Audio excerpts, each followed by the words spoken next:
Vincent Cassel.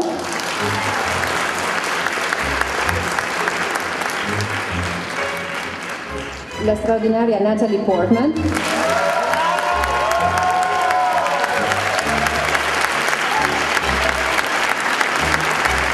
Darren Aronofsky.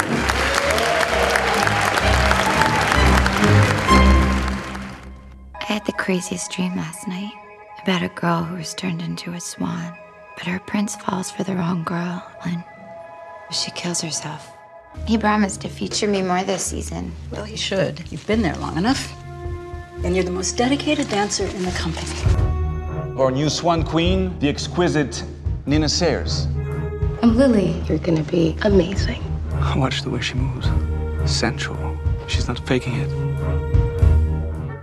Darren and I talked about the film for the first time in 2002, I think. So it was interesting to have that sort of gestation period of that 7 years to just sort of let it sit as an idea, because he really had the whole story already back then, and so I was able to let that seep in.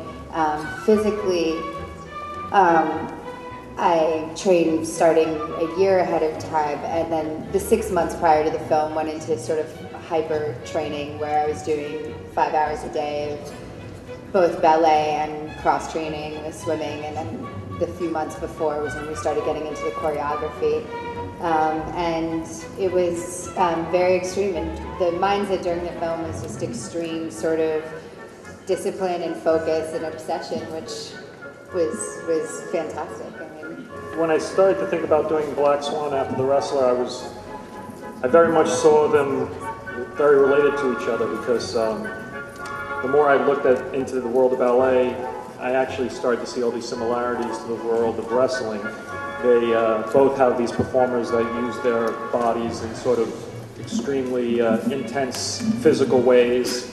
I very much always connected them as kind of companion pieces, but of course each story has its own style and has its own narrative and its own cause. And the world of ballet, when we started to develop it, we quickly latched on to Swan Lake, the duality of two different characters, the Black Swan and the White Swan, and that just immediately sent it into a much deeper psychological way, and sort of the idea of the doppelganger and the double emerged out of that.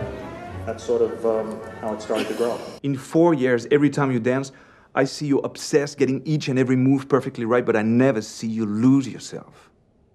Ever. All that discipline for what? Just want to be perfect. You what? Want to be perfect. Perfection is not just about control. It's also about letting go. I practiced ballet when I was a kid, and I remember that was really hard, and like being able to go back into this world for a little while, I realized that it was even harder than what I thought. I think for one to be a ballet dancer, it has to be a vocation. You know, it's like being a priest, really, because you work so hard, you work every day, it hurts like crazy, and you make no money. So I guess it's just not something one should do. Surprise yourself so you can surprise the audience. Transcendence. And very few have it in them. I think I do have it in.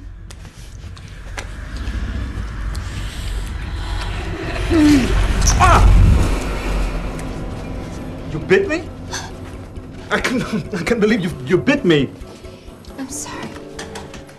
8 years ago, when we talked about the film, and he described it as you're gonna have a sex scene with yourself, and I thought that was really interesting because it's such this movie is in so many ways an exploration of the ego and an artist's ego and narcissistic sort of attraction to yourself, but also repulsion, with yourself. That I found the sort of psychological impact of that kind of scene to be really challenging and interesting.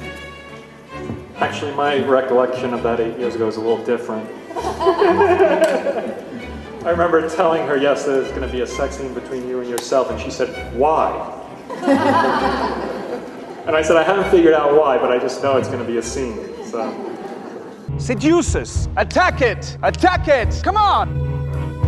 Where'd you get these? It's nothing.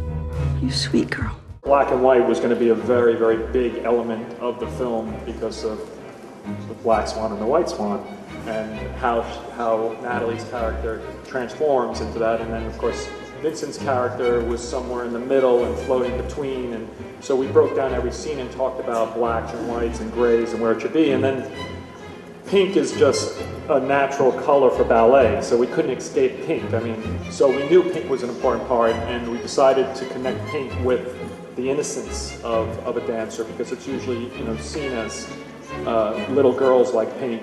And so we kind of made Natalie's room pink, and we tried to keep her in pinks, and then the opposing color to that became green for us, because it was the color of Rothbart and the demon and the mother, and that was the color of the darkness of the forest, of the sexual awakening. And so if you do get a chance to see the film, you'll see how those colors interact, and we were very careful to make scene by scene how they evolve through the film.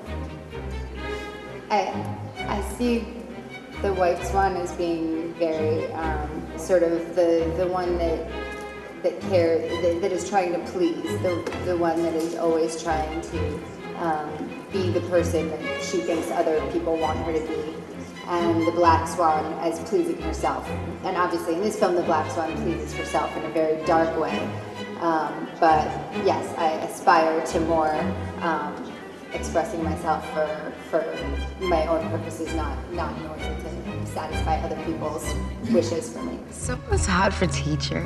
I don't want to talk about that. You really need to relax. It's the role, isn't it? It's all this pressure. I knew it'd be too much. I knew it. What's she doing here? He made me your alternate. The only person standing in your way is you.